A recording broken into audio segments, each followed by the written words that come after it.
Vlissingse haven is even Amerikaanse enclave. Het is maandag 14 oktober. Dit is Zeeland Nu. Tientallen militaire voertuigen komen aan wal.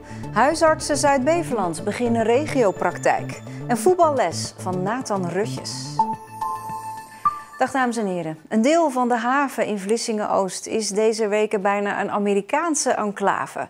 Schepen vol militair materieel worden uitgeladen. Het Amerikaanse leger brengt via de Vlissingse haven honderden militaire tanks en andere voertuigen naar Duitsland. Afgelopen donderdag kwam het eerste schip met militair materiaal uit Amerika aan in de haven van Vlissingen. Zover het oog reikt staan op het haventerrein van Verbrugge al militaire voertuigen opgesteld nadat ze aan wal zijn gebracht. Een mega logistieke operatie waarbij het Nederlands leger ondersteuning biedt. Wij zijn in detail 4-5 maanden hiermee bezig. Op allerlei niveaus, allerlei activiteiten. Op de haventerrein, maar ook qua verplaatsingen. Over de weg, op de trein. We hebben een primeur hier, omdat we met binnenvaartschepen zitten. Ook voor ons een heleboel nieuwe zaken die we goed moeten bekijken. Maar daarvoor waren we al bezig in grote lijnen. Kijken of het past in het grote plaatje van onze activiteiten, Amerikaanse activiteiten. En vooral onze civiele partners. Waarom is de Vlissingse haven gekozen? Het was een wens van de Amerikanen om Vlissingen te proberen. Rotterdam is een voor de hand liggende haven, is ook veelvuldig al gebruikt in het verleden. Eén is geen, zoals we bij Defensie zeggen, dus we kijken naar andere opties. En Vlissingen is besproken, is ter tafel gekomen, voor's en tegens afgewogen. En u ziet het om u heen, de keuze is gemaakt. This is a big operation for my brigade combat team. To have the opportunity to come here and do this is one that we take full advantage of. Het Amerikaanse militaire transport vanuit de haven van Vlissingen richting Duitsland duurt nog de hele maand. But it is a lot of equipment to download and get set for onward movement. So it does take some time to do it efficiently and safely. Ik durf nog niet te zeggen of het de laatste keer is. Volgens mij bevalt het iedereen hier. Uitstekende plek om deze operatie uit te voeren. Dus wie weet komen ze nog een keer terug. Verslaggever Mercy Kamermans is in de haven van Vlissingen. Ja, tanks, voertuigen, militairen, alles wordt getransporteerd. Maar waar is dat eigenlijk allemaal voor nodig? Ja, dit heeft alles te maken met de toegenomen spanningen tussen Amerika en Rusland. Het Amerikaanse leger wil gewoonweg meer aanwezig zijn in Europa voor als er iets gebeurt. En Nederland ondersteunt dat als NAVO-partner. Ja, is het nou de eerste keer, want ze zeggen we willen Vlissingen proberen. Is het de eerste keer dat Vlissingen toneel is van zo'n enorm militair transport? Nou, niet helemaal. Begin jaren 90, net na de Golfoorlog, is de Vlissingse haven ook gebruikt. Maar toen ging het om materiaal van Amerika dat terug moest. Nou, deze keer komt het dus op grote zeeschepen vanuit Amerika naar de Vlissingse haven om doorgevoerd te worden naar Duitsland. En dat gebeurt vanaf hier per weg, per trein en per binnenvaartschip. Dat is nieuw en dat gaat allemaal nog door tot begin november. Dankjewel, Mercy.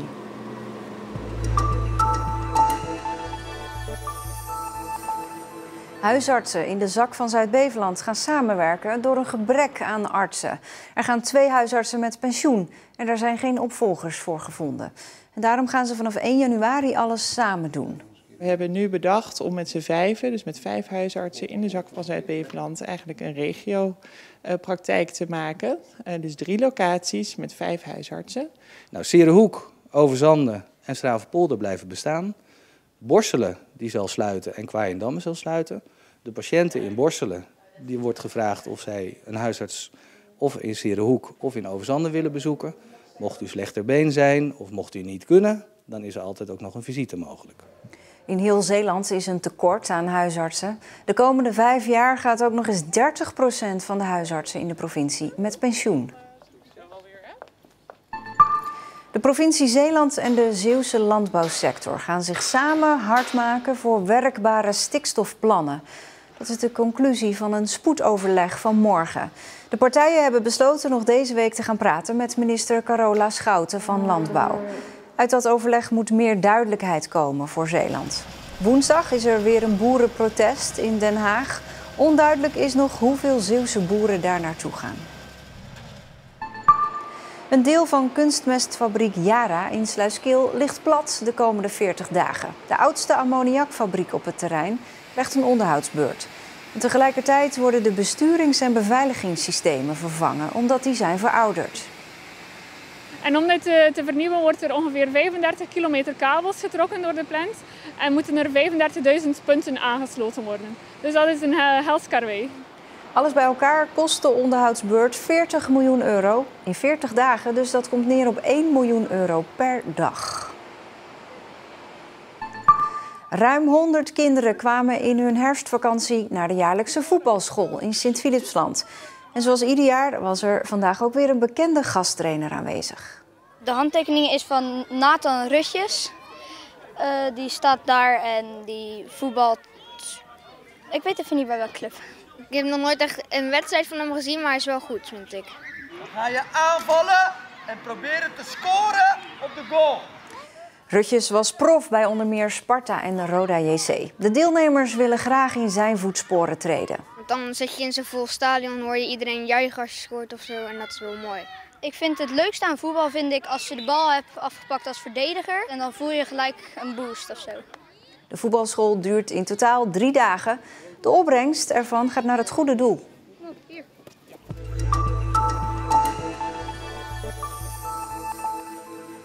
Toen olieraffinaderij Zeeland Refinery, toen nog Total, in Vlissingen-Oost openging, stapte hij er binnen en hij ging niet meer weg. Tot nu.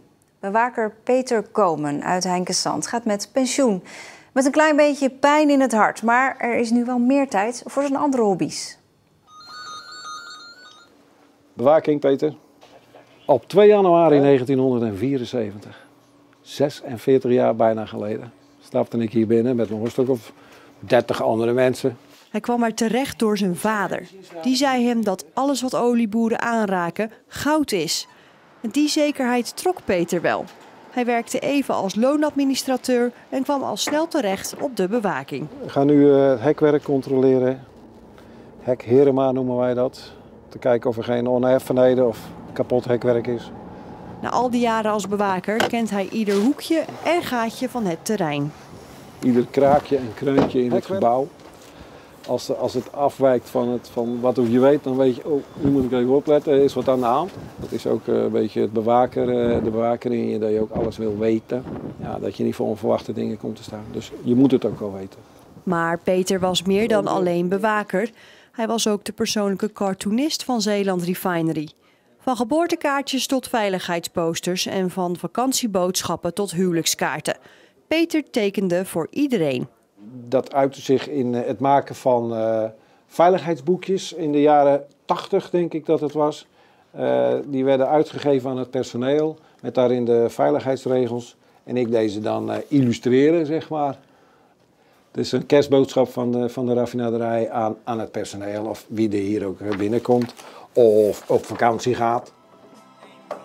En als hij niet bij Zeeland Refinery was terechtgekomen, dan was hij zijn droom achterna gegaan en iets heel anders geworden.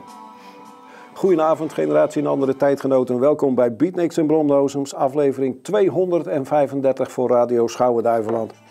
Hey, Mr. Tambourine Man. Zeeland is wel, toen was het ook zo, een wat moeilijke provincie voor dit soort beroepen, denk ik. Dus ik moet het met dit doen, maar het doet met veel plezier. Dus. En ik ben heel blij dat ik hem kan laten horen. De nieuwe van Cor Bloom, die heet Cover Your Tracks. Hier is I Shall Be Released.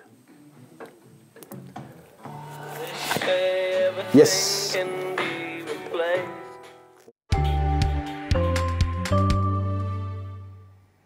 De Zeelandsbrug bij zonsopkomst van morgen. Het was zacht voor oktober met 19 tot 21 graden. Er was van tijd tot tijd zon, maar er vielen ook enkele stevige buien. Morgen is het bewolkt, af en toe valt regen, maar in de loop van de dag wordt het droger. De wind die neemt wat af. Straks een nieuwe aflevering van de derde helft. Ja, Jan-Jaap, een tafel vol wielrenners neem ik aan de maandag na de Tax Pro Classic. En over die Tax Pro Classic gaat het uitgebreid in de derde helft. Want Marco Minnaert reed daar zijn laatste wedstrijd in Zeeland als profwielrenner. Kees Bol is de organisator van de Tax Pro Classic en wil graag door met die wedstrijd. En Jarno Mobach is de derde gast. Hij heeft moeilijke maanden achter de rug omdat hij overtraind was, maar is nu op de weg terug.